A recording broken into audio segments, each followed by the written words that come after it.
Hello friends, welcome to the channel physics by आइडियंस। हम लोग डिस्कस करेंगे आज फूरियर सीरीज़ के बारे में। फूरियर सीरीज़ के साथ साथ हम डिस्कस करेंगे कैसे हम किसी ऑड और इवन फंक्शन का फूरियर सीरीज़ निकाल सकते हैं। किसी इंटीग्रेशन को सॉल्व करने के लिए अगर इवन फंक्शन है और अगर ऑड फंक्शन है तो उसकी क्या प्रॉपर्टीज़ होती हैं, ये हम डिस्कस करेंगे। इसके नेक्स्ट लेक्चर में हम लोग डिस्कस करेंगे कि फूरियर ट्रांसफॉर्म क्या होता है, कैसे किसी फंक्शन का फूरियर ट्रांसफॉर्म निकाला जाता है। उसके साथ साथ हम डिस्कस करेंगे कि क्या डिफरेंस है फूरियर सीरीज़ और फूरियर ट्रांसफॉर्म में, किस फंक्शन के लिए हमें फूरियर सीरीज़ निकालना होता है, किस फंक्शन के लिए हमें फूरियर ट्रांसफॉर्म निकालना होता है। तो आज स्टार्ट करते हैं फूरियर सीरीज़ से। सो देखिए, फूरियर सीरीज़ किसी भी पीरियोडिक फंक्शन के लिए निकालते हैं। अब ये पीरियोडिक फंक्शन क्या होता है? पीरियड का मतलब क्या है? पीरियड का मतलब टाइम पीरियड। एक टाइम पीरियड का मतलब जैसे हम लोग एक आवर्त गति की बात करते हैं, सिंपल हार्मोनिक मोशन की बात करते हैं, तो उसमें एक बॉब जो है वो एक पर्टिकुलर टाइम के बाद अपनी पोजीशन पर वापस लौट रहा है। वो जो टाइम पीरियड जिसमें वो अपनी पोजीशन पर वापस लौटता है उसी को उसका टाइम पीरियड कहते हैं। तो टाइम पीरियड का मतलब एक ऐसा पीरियड जिसके बाद फंक्शन की प्रॉपर्टीज रिपीट हो रही हैं। फंक्शन जैसा पहले था उस पर्टिकुलर टाइम के बाद एज इट इज वही हो जाता है। तो ऐसे फंक्शन को हम कहते हैं पीरियोडिक फंक्शन। मैथमेटिक्स में या फिर फिजिक्स में ऐसे बहुत सारे फंक्शंस हैं जो पीरियोडिसिटी शो करते हैं, जिनका टाइम के साथ में नेचर रिपीट होता है। तो ऐसे फंक्शन को हम पीरियोडिक फंक्शन कहते हैं। और ऐसे फंक्शंस के लिए अगर हम उनको साइनोसॉइडल या फिर कोसाइन फॉर्म में लिखना चाहें, उनको ऑसिलेशंस की फॉर्म में लिखना चाहें, तो हम फूरियर सीरीज़ निकालते हैं। तो बेसिकली फूरियर सीरीज़ किसी भी पीरियोडिक फंक्शन के लिए निकाली जाती है और फूरियर ट्रांसफॉर्म किसी भी नॉन पीरियोडिक फंक्शन के लिए निकाला जाता है। नॉन पीरियोडिक मतलब जो अपनी प्रॉपर्टीज़ को रिपीट नहीं करता है। जैसे हम लिखते हैं fx = x। सो जो x है अब ये टाइम के साथ बढ़ता जा रहा है, इसकी जो प्रॉपर्टी है वो रिपीट नहीं हो रही है, तो इसको हम बोलेंगे नॉन पीरियोडिक फंक्शन। लेकिन अगर मैं लिख दूं fx = x with in the interval 0 to t, इसका मतलब हर t इंटरवल के बाद उस फंक्शन की वैल्यू x होने वाली है। तो ये क्या हुआ? ये पीरियोडिसिटी हो गई। तो एक फंक्शन नॉन पीरियोडिक है, उसको भी हम पीरियोडिक में ब्रेक कर सकते हैं कुछ इंटरवल को लेके। सो ये तो हमने डिस्कस किया कि किस फंक्शन के लिए फूरियर सीरीज निकालते हैं, किस फंक्शन के लिए फूरियर ट्रांसफॉर्म निकालते हैं। तो आज हम स्टार्ट करते हैं फूरियर सीरीज से। सो फूरियर सीरीज को डिफाइन करते हैं कि अगर कोई फंक्शन fx है तो उसे हम summation of sinusoidal waves plus summation of cosine waves की फॉर्म में लिख सकते हैं। तो किसी फंक्शन fx को लिख सकते हो आप a0/2 plus summation of ak cos 2πkx/t plus summation of bn sin 2πkx/t। तो इसमें जो a0/2 टर्म है वो तो डीसी टर्म हो गया, उसमें कोई साइन या कॉस का टर्म नहीं आ रहा है। उसके बाद इसमें एक कोफिशिएंट है ak और उसके साथ में कोसाइन वेव आ रही है, और फिर दूसरा कोफिशिएंट है bk और उसके साइन में साइन वेव आ रही है। और साइन और कोसाइन वेव के लिए भी जो टर्म k है उसके हिसाब से डिफरेंट टाइप्स ऑफ वेव्स हो सकती हैं। k की वैल्यू 1 के लिए अलग साइन वेव होगी, k की वैल्यू 2 के लिए अलग साइन वेव होगी। इस तरीके से हमें कई सारी फ्रिक्वेंसीज की साइन वेव्स मिलेंगी। तो बेसिकली फूरियर सीरीज में क्या हुआ कि हमने एक फंक्शन को summation of different sinusoidal and cosine waves की फॉर्म में लिख दिया। अब ये जो हमने लिखा है इसमें जो कोफिशिएंट्स हैं हमारे a0, ak, bk, इनकी वैल्यूज़ क्या होगी? तो उनकी वैल्यूज़ के लिए आप देखेंगे ak अगर आपको कैलकुलेट करना है तो ये होता है 2/t। t क्या है? Time period of the function. So 2/t integration 0 to t fx cos of 2πkx/t dx। Similarly bk होता है 2/t integration 0 to t fx sin 2πkx/t dx। जब हम इस इंटीग्रेशन को सॉल्व करेंगे, अब क्योंकि इंटीग्रेशन x के साथ है तो जितने भी x वाले टर्म्स हैं वो सब हमारे खत्म हो जाएंगे। तो हमें ak k की फॉर्म में मिलेगा। k की वैल्यू हमारी 0 से लेके इन्फिनिट तक हो सकती है, 0 1 2 3 4 5 6 7 ऐसे करके आप k की डिफरेंट वैल्यूज रख सकते हैं।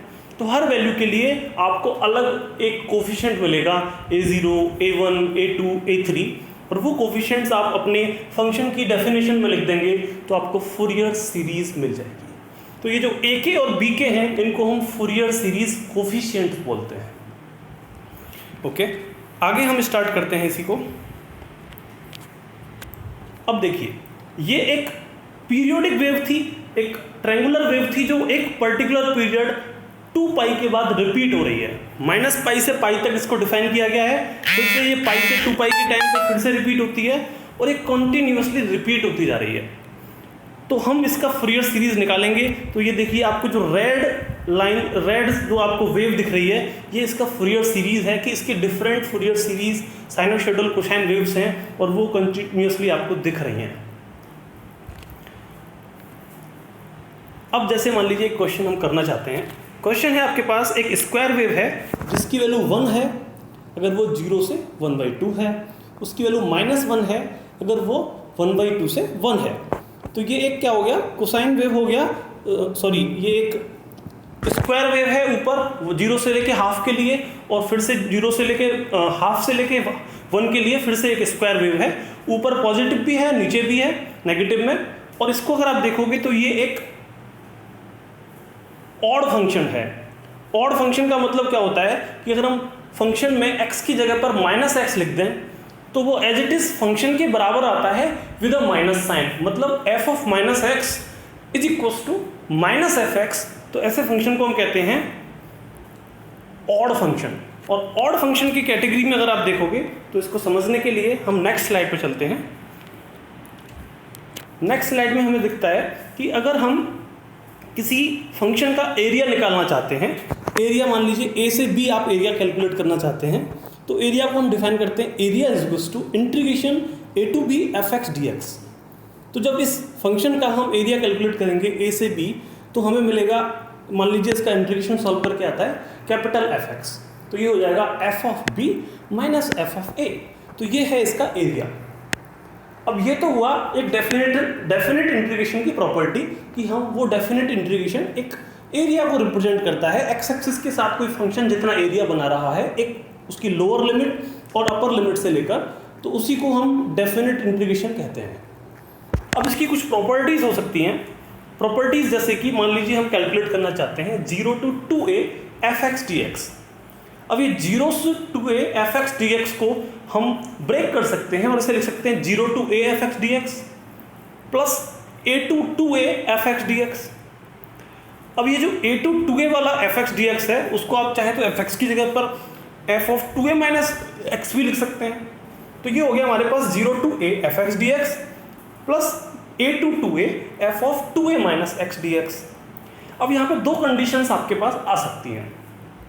पहली कंडीशन कि f of 2a minus x आपका fx के बराबर हो। दूसरी condition f of 2a minus x आपका माइनस fx के बराबर हो। तो अगर वो fx के बराबर होगा तब तो हम ये दोनों लिमिट्स को ऐड कर सकते हैं, और अगर वो माइनस fx के बराबर होगा तब हमें उन दोनों को सब्ट्रैक्ट करना पड़ेगा। तो बेसिकली दो कंडीशंस यहाँ पे निकली, f of 2a minus x equal to fx। तो हम कहेंगे कि जो हमारा integration 0 to 2a fx dx है उसको लिख सकते हैं 2 times 0 to a fx dx। लेकिन अगर हमारा f of 2a minus x minus fx के बराबर है तब हम इसी इंटीग्रेशन को लिखेंगे 0, क्योंकि हमारा fx वाला टर्म और माइनस fx वाला टर्म एक दूसरे को कैंसिल कर देंगे।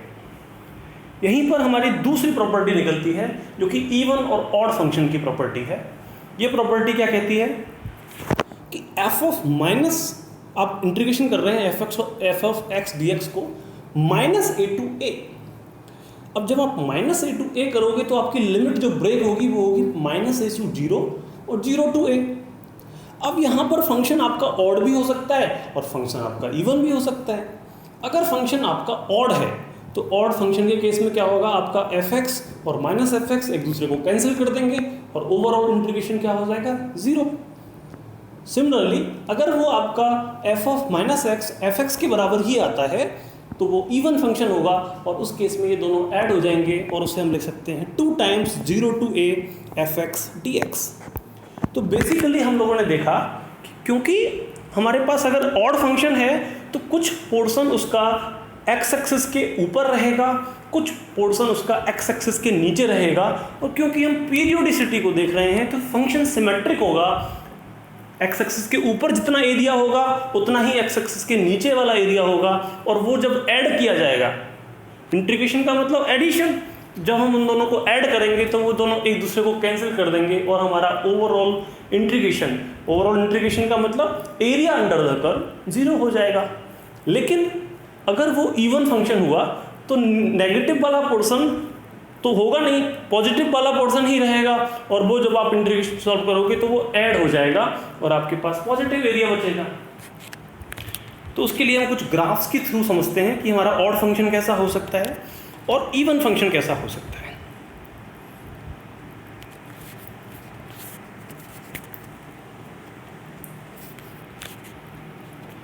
तो देखिए, सबसे पहले हम इवन फंक्शन देखते हैं। इवन फंक्शन की प्रॉपर्टी हम लोगों ने क्या देखी, f of minus X is equal to F of x.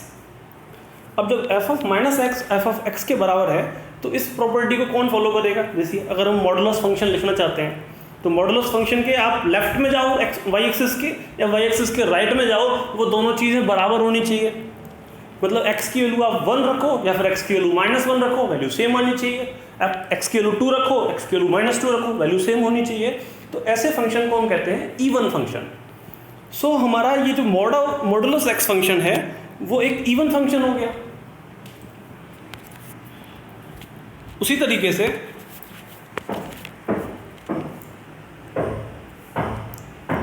से आप देख सकते हो कि अगर रेक्टेंगुलर वेव है, रेक्टेंगुलर वेव मतलब उसके राइट में जाओ या लेफ्ट में जाओ फिर से वो सिमेट्रिक रहना चाहिए, तो ये भी एक इवन फंक्शन का एग्जांपल है।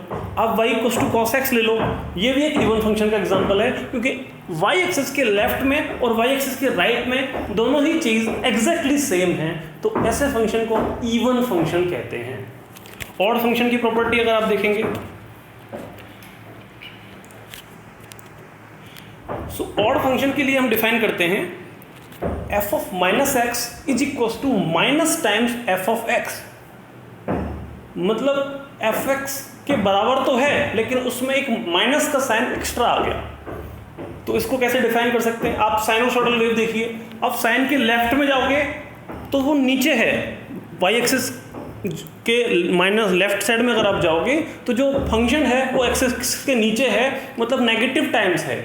और जब आप वाई एक्सिस के राइट में जाओगे तो फंक्शन पॉजिटिव है, मतलब एक्स एक्सिस से ऊपर है। तो मतलब कि अगर आप x की वैल्यू को 1 रखते हो तो वैल्यू जो आ रही है वो x = -1 रखने पर उसका नेगेटिव आ रही है। तो ये फंक्शन हो गया हमारा ऑड फंक्शन। दूसरा आप देख सकते हो ये जो आपका स्क्वायर वेव बना हुआ है, इसमें भी ये एक ऑड फंक्शन की प्रॉपर्टी को शो कर रहा है। ओके, तो अभी हम लोगों ने देखा कि इवन फंक्शन क्या होता है, ऑड फंक्शन क्या होता है। अब अगर हम इवन और ऑड की इस प्रॉपर्टी को यूज़ करें और जो हम लोगों ने ये डेफिनेट इंटीग्रेशन की प्रॉपर्टी पढ़ी है इसको हम यूज़ करें तो हम क्या लिख सकते हैं, हम जो an और bn वाले टर्म्स हैं उनको सिंपली इस इवन और ऑड प्रॉपर्टी के बेसिस पर सिंप्लीफाई कर सकते हैं और आसानी से फाइंड आउट कर सकते हैं। कैसे, तो हम लोगों ने an डिफाइन किया था, an हमारा था 2πt integration 0 to t fx cos 2π kx/t।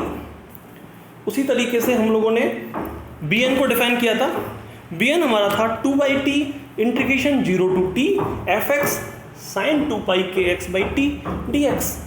अब अगर हमारा फंक्शन ऑड हुआ, इफ फंक्शन इज ऑड का मतलब f of x is equal to minus f of x, f of minus x is equal to f minus times f of x। तो अगर मैं इस an की बात करता हूँ या ak वाले फंक्शन की बात करता हूँ, ak कोफिशिएंट्स निकालना चाहते हैं आप, तो cos फंक्शन तो हमारा ऑलरेडी इवन फंक्शन है। अब fx डिसाइड करेगा कि हमारा ओवरऑल जो इंटीग्रेशन के अंदर वैल्यू आ रही है वो आपकी ऑड है या इवन है। अब अगर fx ऑड हुआ तो ऑड का मल्टीप्लाई इवन में करोगे तो ऑड ही आने वाला है। आप साइन का मल्टीप्लाई कॉस में कर दो तो कॉस इवन है, साइन आपका ऑड है तो ओवरऑल आपका ऑड हो जाएगा। तो इसका मतलब अगर फंक्शन हमारा ऑड हुआ तो जो a k के इंटीग्रेशन के अंदर वैल्यू आ रही है वो कैसी हो जाएगी, पूरी की पूरी ऑड हो जाएगी। और ऑड फंक्शन की प्रॉपर्टी क्या कहती है, the integration around this odd periodic function will be 0। तो बेसिकली हमें बस चेक करना है कि फंक्शन हमारा ऑड है या इवन है, और जैसे ही आपको पता चला कि फंक्शन हमारा ऑड है तो आपका ए के वाले जितने भी कोफिशिएंट्स हैं a0, a1, a2, a3, a4 सब 0 हो जाएंगे। लेकिन अगर फंक्शन हमारा इवन हुआ, इवन की क्या प्रॉपर्टी होती है, f of minus X is equal to F of X. अब अगर फंक्शन इवन है तो b के जो इंटीग्रेशन के अंदर टर्म आ रहे हैं उसमें एक fx का टर्म है और एक साइन का टर्म है, और साइन हमें पता है कि ये एक ऑड फंक्शन है। अब साइन ऑड है और फंक्शन हमारा fx अगर इवन हुआ तो उन दोनों का प्रोडक्ट तो ऑड हो गया। तो इसका मतलब जब फंक्शन इवन होगा तो हमारा b के वाले जो कोफिशिएंट्स हैं वो सब 0 हो जाएंगे। तो हमने सिंपल देखा कि हमें पहले फंक्शन का नेचर चेक करना है कि फंक्शन आपका ऑड है या फंक्शन आपका इवन है। फंक्शन अगर ऑड हुआ तो हम b के कोफिशिएंट्स को तो फाइंड आउट करेंगे, लेकिन a के वाले कोफिशिएंट सब 0 हो जाएंगे। लेकिन अगर फंक्शन हमारा इवन हुआ तो हमारे सारे b के कोफिशिएंट 0 हो जाएंगे। अब हमें केवल a0, a1, a2 ये वाले कोफिशिएंट्स फाइंड आउट करने पड़ेंगे। तो ये तो हम लोगों ने बेसिक चीज़ें सीखी।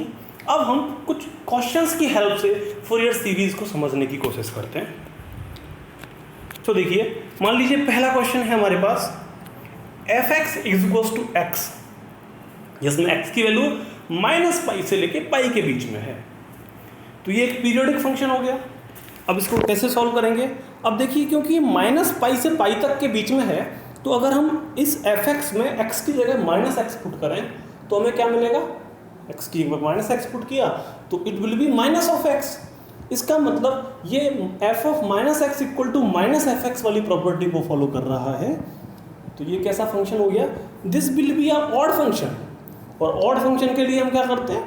ऑड फंक्शन के लिए हमारे a के वाले जो कोफिशिएंट्स हैं वो सब 0 हो जाते हैं। तो हम कहेंगे कि an विल बी 0।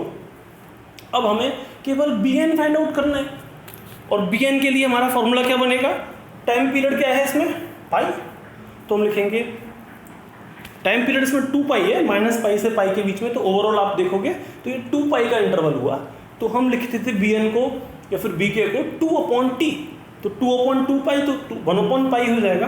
तो bn हम लिखेंगे 1/π integration -π to π f of x sin nx dx। और f of x हमारे पास x है तो इसे लिखेंगे integration -π to π x sin nx।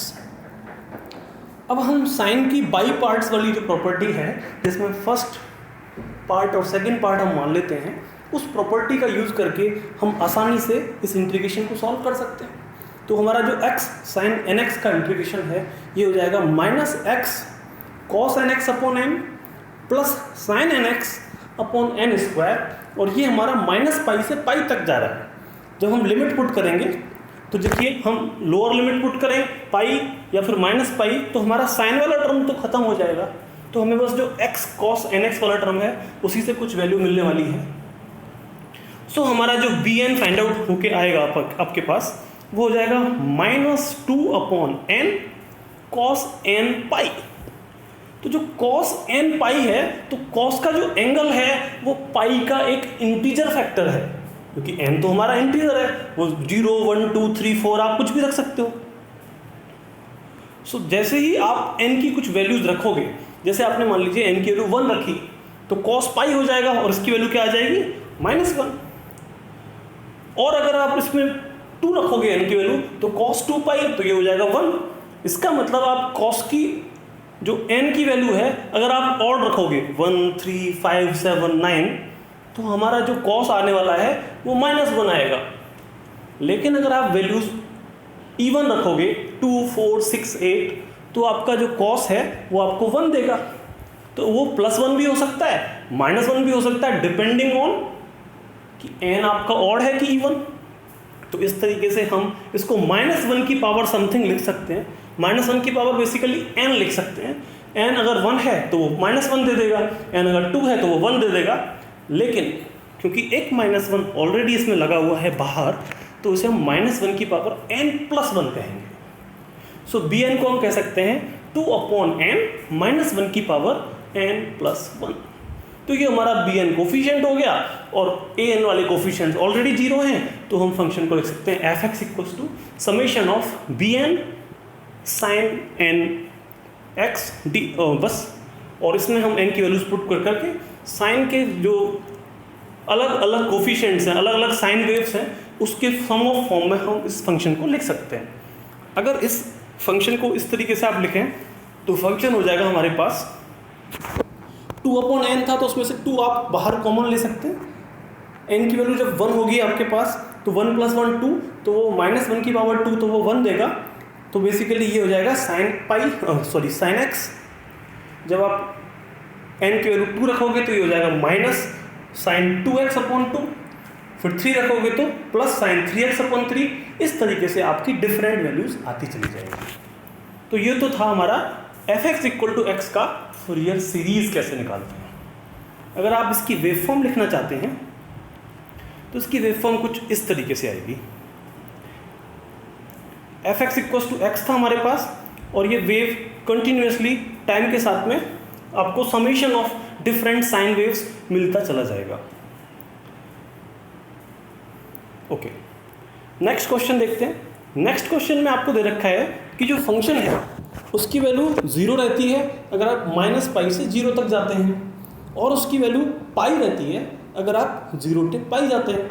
तो ये बेसिकली एक रेक्टेंगुलर फंक्शन आपको दे रखा है, रेक्टेंगुलर, जिसका एक लेफ्ट हैंड साइड तो 0 है, राइट हैंड साइड आपकी π के बराबर है। इसका जब आप फूरियर ट्रांसफॉर्म निकालना चाहेंगे तो आप फिर से an और bn कैलकुलेट करेंगे। अब क्योंकि ये एक ऑड फंक्शन वाली कैटेगरी को फॉलो कर रहा है, तो हमारे फिर से जो an वाले टर्म्स हैं वो सब 0 हो जाएंगे। हमें bn कैलकुलेट करना होगा, और bn जब आप कैलकुलेट करोगे तो उसके हिसाब से फिर से हमारा जो प्रीवियस पूरा प्रोसीजर था, आपका bn निकल के आ जाएगा, और फिर आप उसको फंक्शन की डेफिनेशन में पुट करोगे summation of bn sine N x, तो आपको पूरा function in the summation of sinusoidal waves मिल जाएगा। ओके, ये हमारे पास फंक्शन था।